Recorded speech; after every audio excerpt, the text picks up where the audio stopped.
Crime world প্রতিদিন দুপুর 12টা শুধুমাত্র আর+ গোল্ডে। আবহাওয়ার খবরে নজর রাখতেই হচ্ছে, কারণ পারদ পতনে এক জেলা অপর জেলাকে টেক্কা দিচ্ছে এবং পৌষ মাসের শেষে শীতের একেবারে ঝোড়ো ইনিংস বলতে হচ্ছে। শহর কলকাতাও শীতে জবুথবু। আবহাওয়া দপ্তর কি বলছে, কতদিন থাকবে এই জাকিয়ে শীত, সব মিলিয়ে কথা বলবো। সায়ন্তিকা বন্দ্যোপাধ্যায় রয়েছেন টেলিফোন লাইনে। সায়ন্তিকা,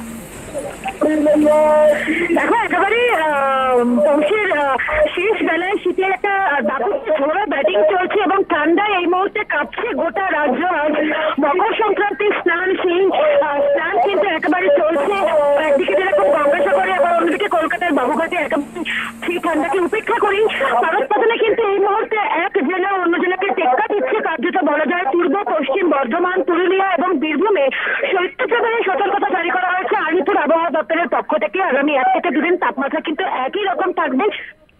কলকাতার ক্ষেত্রে সর্বনিম্ন তাপমাত্রা 13 ডিগ্রির ঘরে থাকবে এবং আজ সোমবার কলকাতার সর্বোচ্চ তাপমাত্রা 14 ডিগ্রি সেলসিয়াস এবং সকাল থেকেই রাজ্য জুড়ে বিভিন্ন জায়গায় কুয়াশার দাপট চলছে এবং আমরা যেরকম জানতে পেরেছি যে ঘন কুয়াশার জেরে কলকাতা বিমানবন্দরে একাধিক বিমান ওঠানামায় দেরি হয়েছে এবং আজ মূলত আংশিক মেঘলা আকাশ থাকবে কলকাতা সহ দক্ষিণবঙ্গে। আগামীকাল থেকে আবহাওয়ার পরিস্থিতির পরিবর্তন হবে এবং দক্ষিণবঙ্গে বুধ এবং বৃহস্পতিবারের মধ্যে বৃষ্টির সম্ভাবনা রয়েছে। সেক্ষেত্রে মাঘের শুরুতেই তাপমাত্রার এই যে পারদ পতন ঘটেছিল সেটা কিছুটা ধাক্কা খাবে, উত্তরে হাওয়া প্রবেশের পথে কিছুটা ধাক্কা খাবে, কিন্তু এই মুহূর্তে রাজ্যে যে একেবারে হাড় কাঁপানো ঠান্ডা একটা আমেজ রয়েছে তা কিন্তু বলাই যায়।